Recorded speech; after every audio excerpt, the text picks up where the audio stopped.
Ladies and gentlemen, I want to welcome you guys back to The Talk here at SYA. I'm so excited to be here, joined by two of my great friends. We have Bernadette and Cruz. And we're going to talk today a little bit about leadership and about group and about what it is to be called a leader and have a home group, which I'm sure that we can all relate to a home group. We've all been kind of leaders for a while now. And first and foremost, Bernadette, talk to me.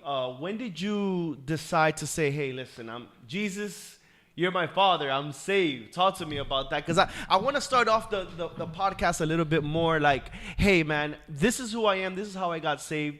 It's kind of let people know the roots. Kind of let people know, hey, this is where I come from. So talk to me. All right, cool. All right, so when I decided, the big decision, it was last year, actually around this time. I'll say it's my anniversary right now. Okay. All right. So it was last year, March. Yeah, around March. Around March is when it actually officially started coming into play. Dope. But in January, I was actually already starting to think about it because this was the time where I graduated high school. Everything was changing for me. I was in college. And I just remember that I just didn't want to be the same Bernadette that I was back then. So I remember I used to be really depressed. I used to suffer from fear too, so I was really anxious all the time. But for me, I thought it was like a regular thing because in high school you go through so many changes and trying to find yourself. But once I realized that you don't walk around sad all the time is when I officially thought of the idea of, hey, maybe I should actually try this thing out for a change. Dope. Okay, so you gave your life to Christ, we would say January? Is that Yeah, what we'd say January, yeah. Okay, so when did you start going to a home group? Ooh, home group. I started going, all right, I would say probably around October 2017. Okay, October Yeah, 2017. it was really on and off. Okay. I was coming sometimes, getting invited, but I wasn't really going until probably, when January came, that's when I was like, let me actually start going to group more. I love the fact that you recently got saved. Yes. Because we have my boy Chris here, an old head. So talk to me, Chris. No, wait. It's not an old head. It's an OG. OG, my bad, OG.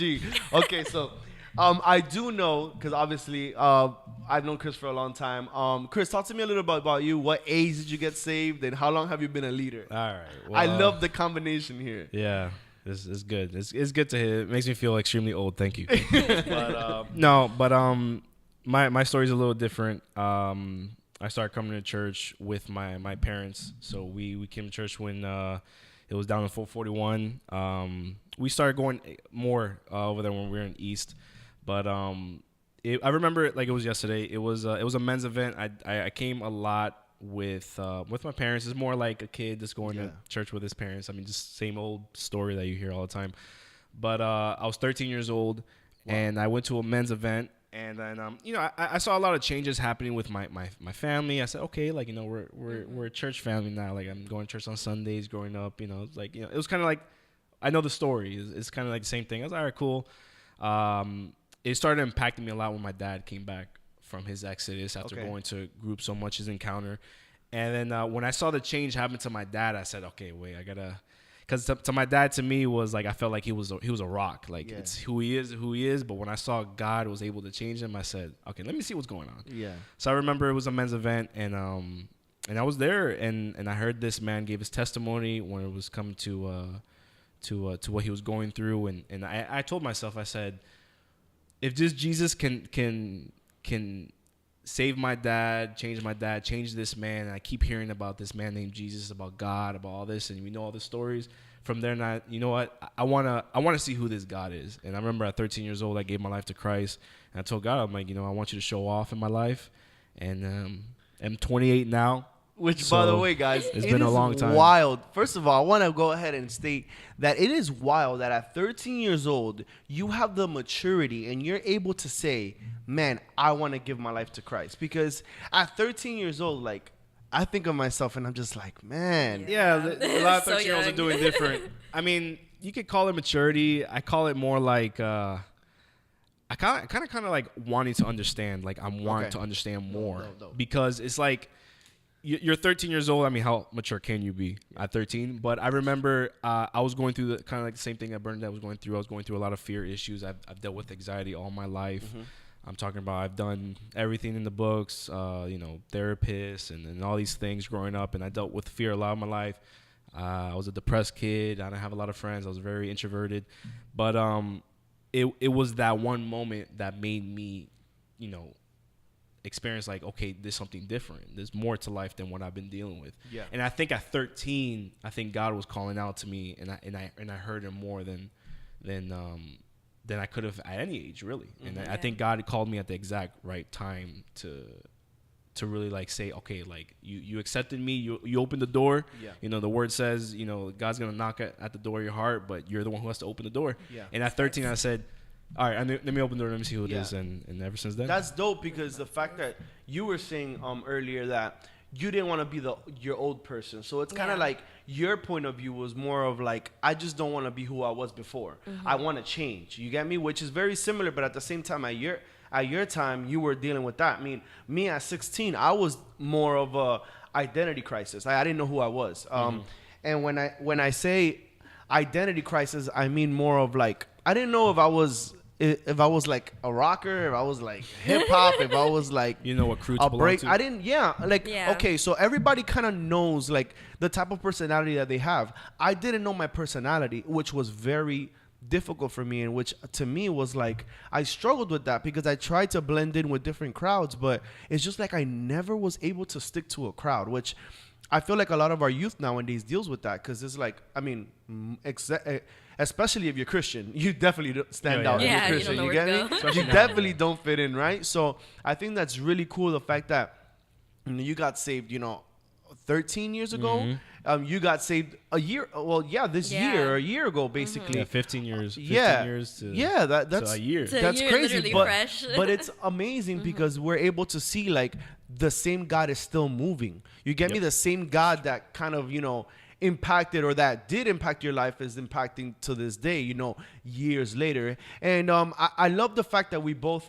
You guys both are repping your SY hoodies. Yep, I think that's dope, because for those people that go to SY, they already know what's going on. They know the deal. They know the vibes, like they say nowadays. They know the vibes. But like some other people might not really know what we're about. Some people might not really know what Segadores is, or our church Segadores, and why we're called Segadores Young Adults. And they don't know about our vision. And basically, like, our vision has become so big now. Like I feel like it's so crazy, because in the beginning it was like these group of like this couple, which is our senior pastors, Pastor Ruddy and Pastora Maria, and it's crazy how it grew, because it started as hechos, Hispanics in each household offering salvations, but it's become so big that it's Hispanics, Haitians, Hindu, anybody, any race that you are, like anybody can offer salvation, which is amazing to me, because we're all leaders now, and we've kind of accepted that calling of our church, because our church has this calling that is like, man, we are called to save souls. We are called to go ahead and reach out to the lost. And I kind of want to touch on that a little bit, because we both have experience. We all three of us preach in a group, in a home group, right? And I think it's dope, because a lot of people might not have the courage, or might be a little bit scared to do it. So talk to me a little bit about your journey, and when you decided, Bernadette, like, you know what, I want to be a leader. I want to have a home group. I want to be able to do that. All right, so I would say it started as soon as I got back from Exodus. Okay. So I remember when I went to Exodus, and I started seeing a lot of changes and a lot of breakthroughs in my life. And I remember when I walked out of there, the one thought I had in my head was, I would not want anybody to go through what I went through. Wow. So it was a thing that if I suffer from depression, suicidal thoughts, and just anxiety, like, why would I want my closest friend or my relative to go through that when I can stop that? Yeah. So I decided that, hey, I should become a leader, because someone up the street is going through what I'm going through. And if I come and I grab them before they end up somewhere they don't want to be, I can help them and prevent that. Yep. So I decided to become a leader, and I was nervous. I was scared. I didn't know if my voice was going to impact people, or if girls would listen to what I had to say, or if what I had to say was even big enough. Yeah. But I remember the first time I preached, I had a lot of girls probably moved and crying, and were like, wow, thank you for speaking up, because I was in that same situation, or I'm in that same situation, and I felt like nobody could understand me.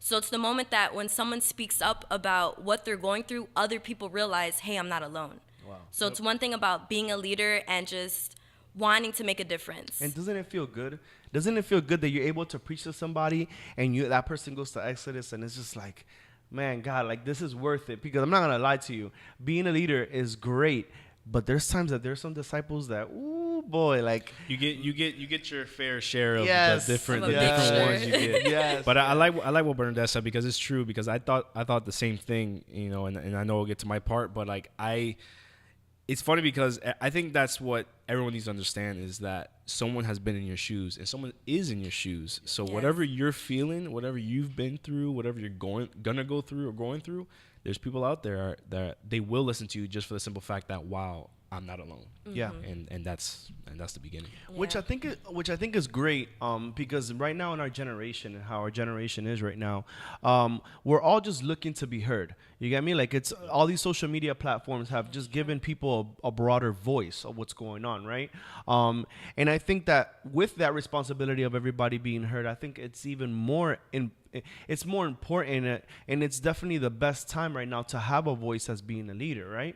I think that this is the perfect time because, you know, people on social media, you know how it is right now. Yeah.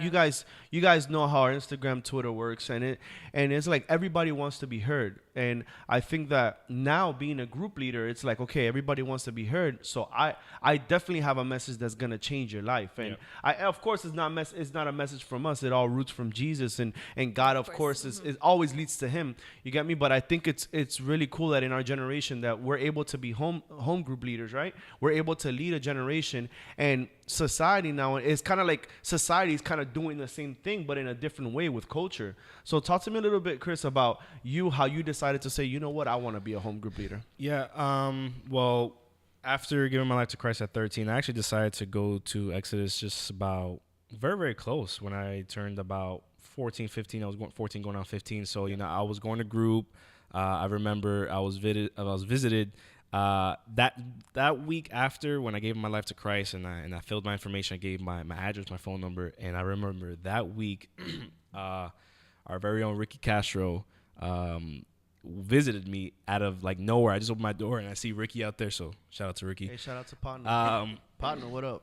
And he was there, and he's like, hey man, like, you know, it's me from the church, and I remember seeing this. I'm like, this guy's video, I've never seen him before, but I seen him play the piano and saxophone and all this stuff. So okay, cool, yeah, what's going on? And he invited me to group, and I started going to group.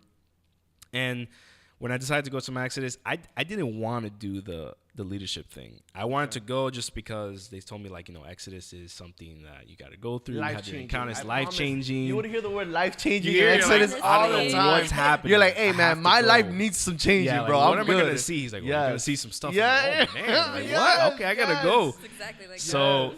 and I went, and I did see some stuff. I did experience something. I did have an encounter with the Lord, and it was amazing. 3 days of my life. And I remember even up to the third day, I was like, no, I don't want to be a leader. Like, I'm having a good time doing my thing. And then when I got to, when we got back to church, and we got back to our families and all this stuff, and I was embracing the change, and I saw my family crying, and oh my gosh, like, this is so great. And I'm seeing this, I see all the families getting together, and I'm like, I want to be on the other side. Yeah. I want to do this now for people my age or even above my age or lower than age, whatever. But I could do this. And I remember I went to another leader of ours that was there, and I told him, hey, man, I want to be a leader. And I remember, like, yesterday, and he was just like, all right, man, let's do this. And it was exciting, man. And then ever since then, that's it. I've been a leader since I was 15 years old. Man, you come pumped from Exodus, man. If you have not gone to an encounter Exodus in our church, you have to go. And we're definitely working on our own camp. So we're definitely going to have our own camp now. So that's awesome news. So, okay. So we're continuing with, so we're called to be leaders where people are being touched in our groups, right? Mm-hmm. For an example, when I started being a group leader, I was 16 going on 17. And everybody that was going to my group was older than me, and they were all in gangs. And which is very crazy because I had a witness, which was my brother-in-law.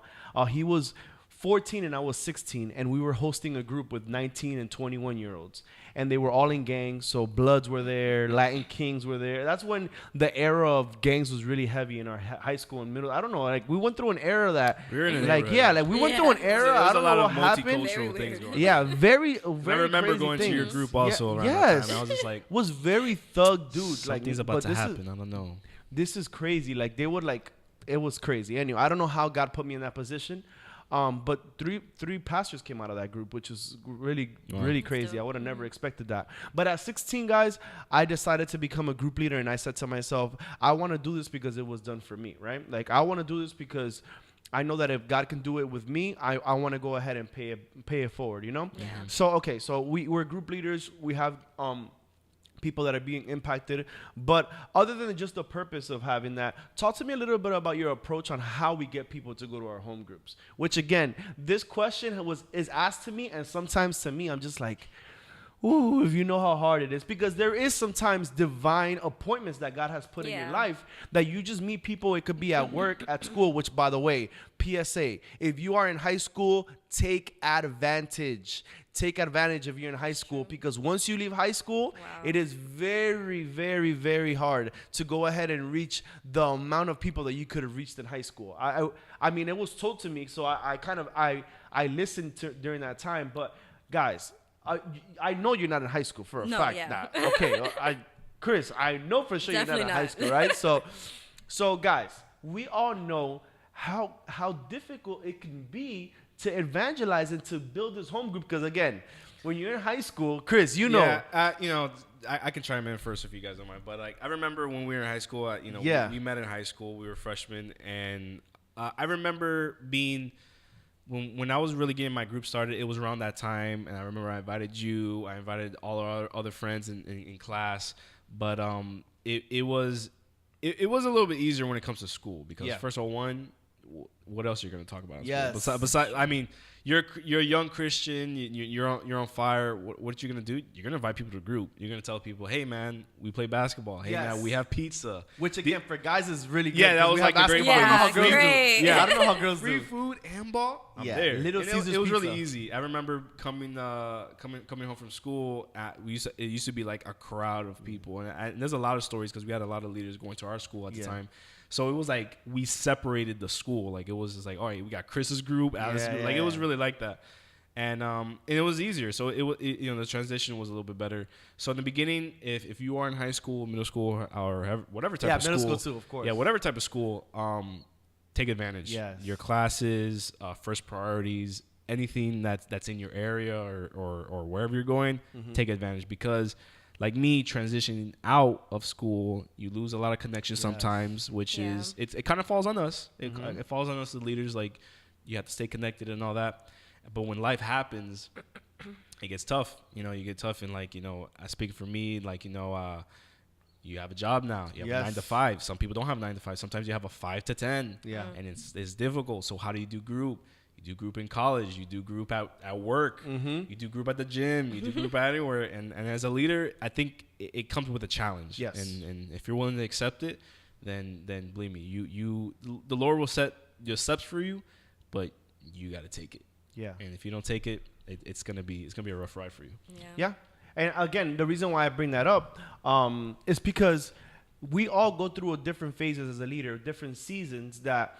Our group is doing really well. And then all of a sudden, it's just like 2 or 3 people. Everybody, like, for some reason, everybody just texts each other, hey, we're not going to group.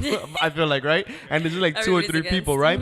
So talk to me a little bit, Bernadette, about how you have approached people or maybe just one person that has started to go to your group that you're just like, wow, like because I think, okay, other than not being in high school, I think now when we evangelize is even more special because the relationship that we build with the person is more, like for an example, I've had people that have gone to my group from my job that was simply because at work, they will just vent with me and they'll talk to me about their problems. And then all of a sudden I became their therapist, which I was like, listen, man, just come to my group, man. Every week, just come to my group.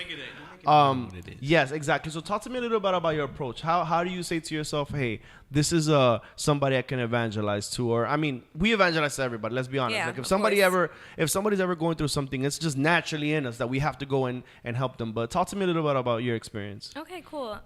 So getting back on the topic about social media and platforms. Yeah. So I definitely changed my social media and Snapchat and all that, and I decided to start putting motivating things out there. And I call it God inspiration. So I put Bible verses, anything that I know would get someone going in the morning. Okay. So as soon as I started posting those more frequently, I was getting DMs and replies like, wow, this is good, this is great. And then as soon as I get these replies, I go forward. And I'm like, oh, hey, how are you? How's your day? And go from there. And like you said, people really start talking to you and like you're their therapist and, feel the need to open up to you, which I think like God really allows that person to see, hey, you could trust them with your problems because this is great.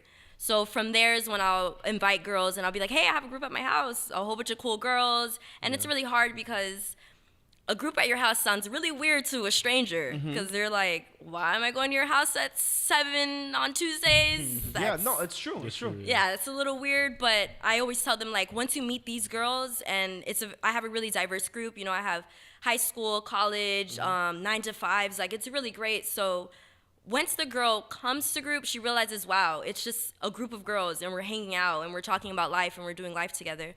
So I think my social media platform has really helped me reach out to others, and as well as in school as well. I'm in college right now. I'm in nursing school, so it's challenging. It's really different, but I try my hardest to be as positive as I can because we have a lot of negative, thinkers. It's already hard. People get stressed out. But the moment I tell them, hey, God's got your back, they look around like, oh, snap. Like, God's got my back. You're serious. And I also have a What Would Jesus Do bracelet. And this has saved so many lives, and I would not have thought, here's a little bracelet, that it would. Because the moment I'm taking notes in the library, someone leans over and they're like, what was that? What would Jesus do? And I'm like, yeah, it's dope, blah, blah, blah. It's like you see, what would Jesus? Yeah. What would Jesus do? Yeah. Right? Yes. It like starts something, and I'm like, yeah, you're getting me. So it definitely helps, and from that moment when I speak up and I tell them like, hey, yeah, I really do, I really do appreciate everything that God does in my life, and I could show you. I could give you my testimony. And then from there, I reach girls. I try to at malls and anywhere I'm shopping, but it's so hard because people don't want to listen. It's funny how like the way you're saying it, I'm like, it made me think like, wow, I'm like, I don't know if I'm super old when it comes to like the leadership stuff because I'm just like, yeah, like where you're at.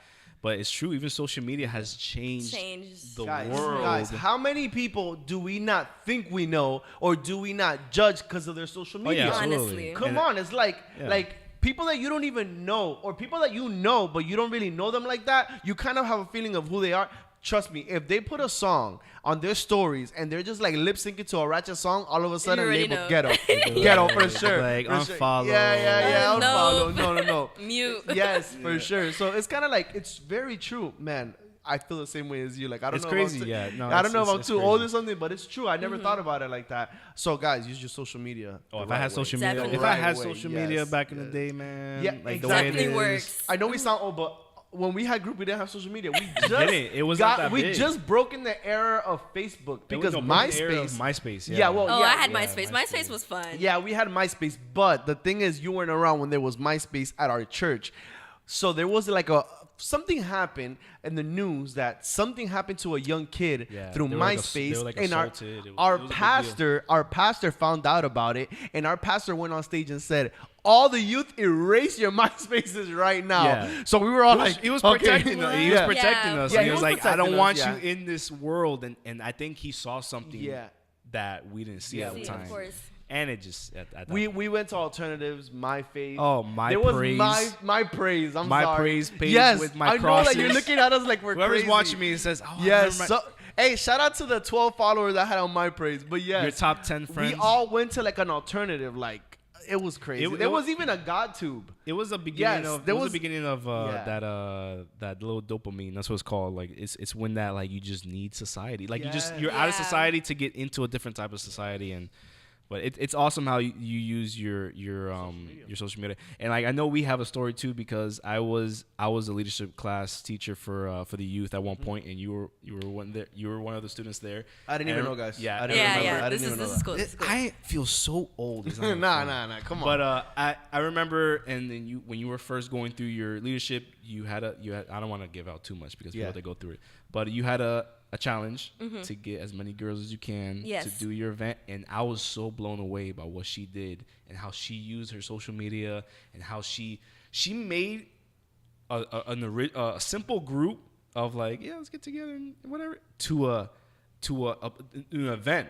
And Yeah. then I was just Yeah. like, I was shocked because I'm like, not even me at 15 or 16, 17, 18, whatever, not even us. Yeah. We could think of that how it is now, because not only has social media has caused a lot of issues, I guess we can just call Yeah. it, but it's also caused a lot of minds to think outside the box. Yeah. Yeah. Especially when it comes to how can I reach out to my people. And Yeah, that's Yeah, dope. of course. did it. That's dope. A lot of times I would speak more for the guys on this one. One of the techniques that I use is that I go to the park. So I go to the park, I play basketball, and after I'm done playing basketball, the teammates that I'm with or the people that are just playing with me, like, hey, bro, listen, we're gonna take a quick break. We're gonna have like 15 minutes of or 15 to 20 minutes of prayer. Hey, man, we want to pray for you, bro. I don't know if you have a chance to even go to church. This might be the only church you get this week. Let me pray for you, man. And then after I do that, for some reason, it became a motto that people started saying in group. We want to pray for you before you pass away, not after, because everybody keeps saying, "Well, keep your family in prayer right after you pass away." We want to do, because if you notice, especially, I mean, guys, let's state the obvious. Like one of the biggest rappers right now in media, on Nipsey Hussle. Yeah. Everybody is saying, rest in peace, keep his family in prayers, which is great.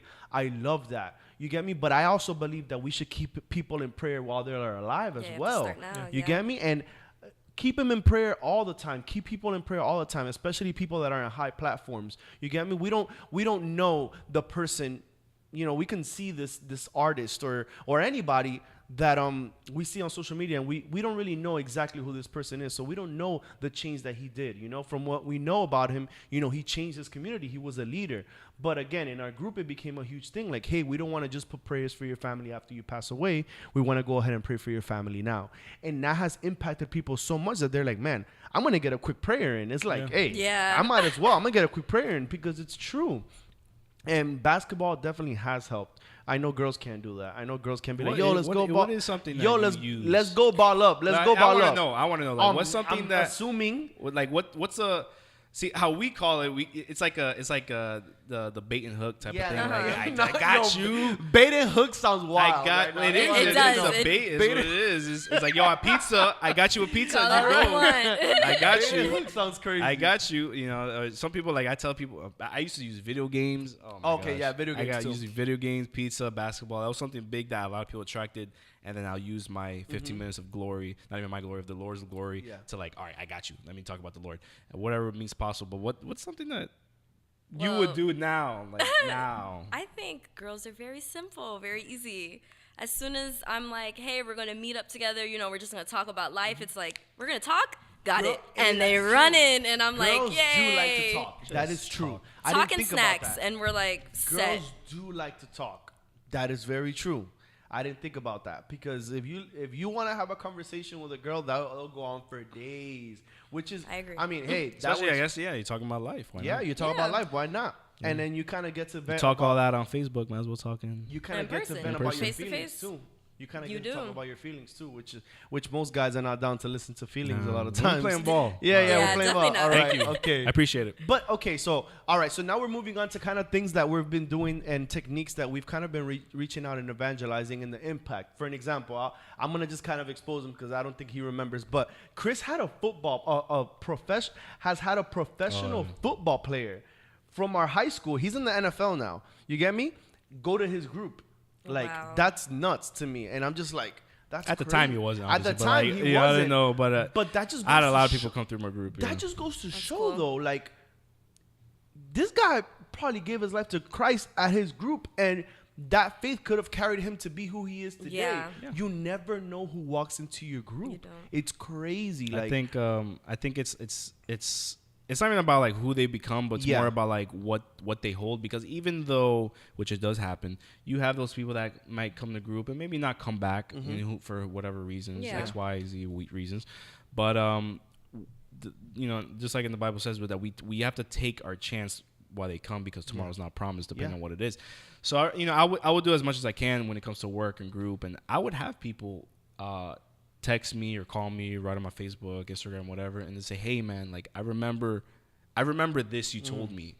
it happened to us recently. We went to the movies to go watch Captain Marvel, right? And I'm there, and we went to a movie theater right by my high school. No, I don't know if it was Captain Marvel. I think we went to go see. No. I went to go see Us. I think it was right. Oh, So we seen went to it. go. We went. Yeah, Great movie. Yeah. So we went to go see it, and the guy that was sitting next to Chris was with his girlfriend, and he tells his girlfriend, look, it's that guy that used to preach to some bad kids back in the day. I was there because he offered me popcorn. Mad friendly dude. Mad I don't even know who friendly it was. dude. He was like, hey, you want some popcorn? I said, nah, I'm straight. He's like, all right, man, we're here together. I was like, all right, cool. I don't know. I wouldn't take popcorn from Yeah, I was like, nah, all Yeah, right. no. But anyways, and I remember that interaction because it was right by me. And then he's like, yo, is that Alex? And then he said to his girl, he's like, man, no. After he said, yo, Alex, and he did the what's up thing. I dapped him up. Yeah. Yo, here's my number, whatever. He went to talk to his girl, and I was there listening because at that point I was like, let me see what he has to say. But he was just like, man, I remember we used to go to his house, and he said the same thing. He was like, there was different gangs in there. Yes, we always thought it was gonna be something exactly. crazy, but this man was talking about Jesus, and I'm just like, wow. I can't That's crazy. I promise you, I can't make this up. If I go anywhere, like if I go to Sawgrass Mall or anywhere around Piper High School, and there's people around my age, they know what I was known for. In my hallway, in the hallways in school, hey, yo, preach.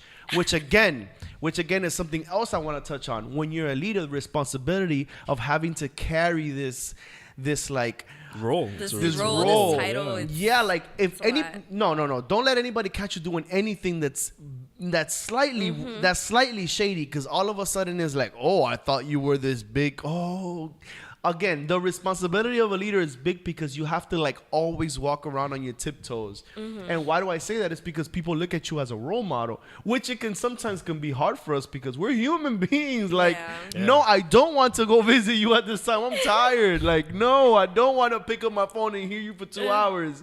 But it's kind of like the calling that we have, right? Like, it's kind of like what comes with the package. So like I was saying, the impact that we have in group, it's great.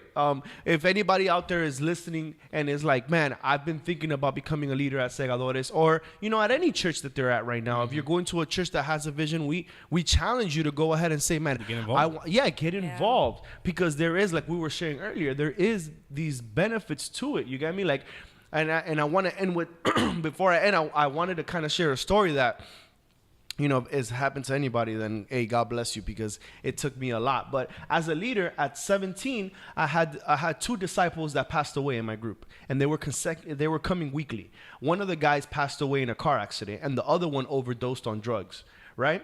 And it hit me really hard because to me it was just like, I've never felt this sense of, like, God, you're really using me, as scary as it sounds, because this responsibility of, like, that's when I really was like, I was really like, don't take your life as a joke. Like, if there was one time I didn't want to go back, it was that time, because I was just like, man, like, it goes to show you, these people could have gone to heaven or went to heaven because they decided to come to my home group and accept Jesus. And it's like, I made the difference, like, I decided to say in group, if you want to accept Jesus Christ, raise your hand. The typical prayer that we do in group. You get me? I think that as normal as it sounds, it's such a big difference because we don't know of tomorrow's promise. And I think that that's one of the medals that we get as leaders. That is like, man, we're able to make a difference even if the person, we don't know what's going to happen tomorrow, and we don't know what the person might be going through. Let's be honest. A lot of times people can share their testimony with you, and by the outside they look clean cut, but in the inside, you don't know what they've gone through. So before we end, I like to ask my guests this question, and it's kind of like a question that I just hit randomly, but I definitely want to hear what you guys have to say about this, right? So I always ask my guests, what is the legacy that you want to leave behind when you pass away, or when you're like 99, 100 years old? What is something that you want to be remembered as? Like when it's all said and done, when you've ran your race, when you gave it your all, and it's the last days, what do you want to be remembered as? Because I believe that what you're remembered as is the impact that you had. Like Jesus, I mean, we're still talking about Jesus to this day. Absolutely. You get me? So I'll start with you, Bernadette. What do you think, or what? Not what do you think? What do you want to be remembered as your legacy? As my legacy. Wow. Tough question. That's a deep question. It is a deep question. Yeah. Okay. Let's see what I got. This is so deep. I have to think. And that's how you could tell this is genuine. And yeah, because I'm like, commercial break. Now Commercial break from SY. But yes, I like great. it. And it's fine. You can take your time thinking. But the reason why I asked that is because a lot of times when we know what we want, it keeps us moving up on the race. Like if you're going to get $100 for working 1 hour, that whole hour you might be sweating, but you're like, it's gonna be worth it at the Yeah. end. You get what I'm saying? So I feel like a lot of times as leaders, what motivates us is what we want to leave behind. You get me? So talk to me, Bernadette. Talk to me a little bit about your heart and what you want to leave behind. What I want to leave behind. I would put it this way. Back when I'm 90 and past, hopefully 100, let's just push the years back. I would want people to say that Bernadette accepted me for who I am. Because I feel like that's a really big problem right now, that people aren't feeling accepted. And it's leading to depression, anxiety, and suicide. And I just really want to leave behind, like, I accept you for who you are, and I'm genuinely your friend. I'm here to be everybody's friend. You know, love like Jesus. Like, that's my main goal, is just to show everybody there's love. Because right now, I can honestly say, as humbly as I can, when I do walk in rooms, people are like, wow, Bernadette, you changed the atmosphere.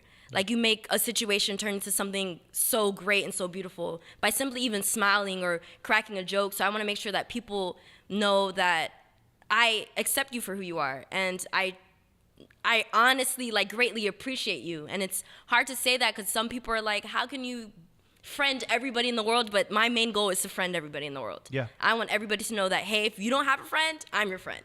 Like, that's said and done. I just want to make sure that when I pass, people are like, no, you could go talk to her. She wanted you to talk to her. She appreciated you for who you were. And that's definitely what I want to leave behind. That's dope. That's dope.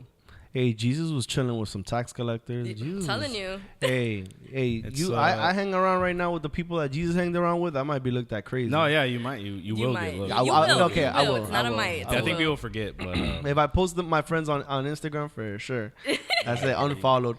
Talk to me, Chris. What's the legacy you want to leave behind, or what you want to be known for? I mean, I could tell you this much. Doing this already for 15 years in the ministry, doing what I've done, and we've done so much, but there's still so much more to do. Yeah, it's kind of like okay, what would I want, at least for myself? Of course, I would want the best for myself. Of course, I would want to take as many opportunities as I can to reach as many as I can. Yeah. But at the same time, the same way Bernadette says it, like but at the same time, I want to be genuine. I want to be real. I want to be someone where people say, like, I wasn't pretending to be somebody else. Like, I wasn't trying to be Jesus. Like, I wasn't trying to be this big Christian know-it-all. No, it wasn't that. It was that I was trying to be real, and I was trying to be connected with someone. I would try to connect someone. Even going through high school and in college and all that, I remember even my friends will look to me as kind of like the kind of like, how do you say it, like the mediator, or the okay, like, there's disagreements here and here. What do you have to say to kind of like split it? Yeah. Nice. And a lot of people used to treat me like that. I was like, okay, cool. Like, I was the person who just balanced everything out. Yeah, like, right. Yeah. And even though I didn't really like saying, well, it's what I said, but people appreciated and understood my opinion. They appreciated the way I thought, not because of the way I thought, but it's the way that the Lord has blessed me to learn so much I've done in our church and in our leadership and done. So what do I want to leave? I just want to be real as much as I can, and people understand, like, wow, this was a real dude. This was a person that was able to. I don't want to be on stage. I don't want to be with the lights. I've always told people I like to be behind scenes. I like to run around. I like to get people. I like to push people above more than I push myself above. Because even with that, I know the Lord will bless me and the things that I do, and I just want God to be proud of me, man. Like, I honestly just do. Like, I don't know what else to really to say. Like, because it's like I get the point. Authenticity and unselfishness. Exactly. I get authentic. I get like, I don't want to have people tell me, like, like, wow, like, I just need people to understand, like, how, like, I want to be authentic with you. I don't want I want to be real with you. I don't want to have this and that. As like, simple as it sounds. Yeah. Very hard. And because even nowadays it's like you're already prejudged, or you already have a summary on you. Like you don't even know me. Like, hold on. Like, let's get through it. Let's get through this. Hold on. And then but when they realize, like, wow, you are a cool person. You are a real person. I do want to be your friend no matter what. And I think that's big for our leadership, even for SYA and for everybody. We're all real, and the people in SYA are the best people around. Like, they're real people. Fam. They're real people. They're real, no matter how old they are. I've seen people grow up there. We've seen brand new people. I've met you over the past year, and I'm just like like, man, we're in good hands. Like, we're in good hands, and we're gonna conquer as much as we can. But the legacy I want to leave behind is that SYA was the legacy. That was the big thing out there. And we were a part of it. That's dope. And I love both of your perspectives, which is very different from everybody else. Everybody kind of had like these way different things, which I love because it shows exactly what the end of the, like at the end of the race is like, okay, like this was my goal and I reached it, which I think is great for all leaders to have a goal in mind and to kind of say like, you know what, at the end of the day, I want to be known as this. So I loved your answers. I'm so happy that we were able to set this up because this podcast is going to be a blessing to so many people. But before we end, I always let our people know, our guests know. You could go ahead and drop your socials right now. This is the time. Chris, we can start with you. I got a book coming out. No, no, but you can follow me at BY Chris Romero, by Chris Romero, and you can see a whole bunch of pictures of my daughter. So that's literally all it is. So you can follow me on there. Follow me on Twitter. I'm more active on there. And I'm just talking trash all the time. So I'm just talking trash. You can talk trash with me. It's cool. All right. But my phone number, no, I'm joking. That was actually funny. My email. That was funny. Well, mine is long, but we'll probably post it for you guys. It's _creme de la creme. So. Okay. Yep. Anything else? That's all I have. Anything else you want to tell the people? What do I want to tell you guys? Oh, look out for me in your local hospitals. Gonna be a nurse, here to help you guys. I'll tell you guys that. Okay, people getting saved inside and out. Definitely. Like it. All right, guys. Well, as you guys know, every week we're going to be dropping new content, and I'm so excited to share with you guys my friends Chris and Bernadette, and this has been The Talk. See you guys next week.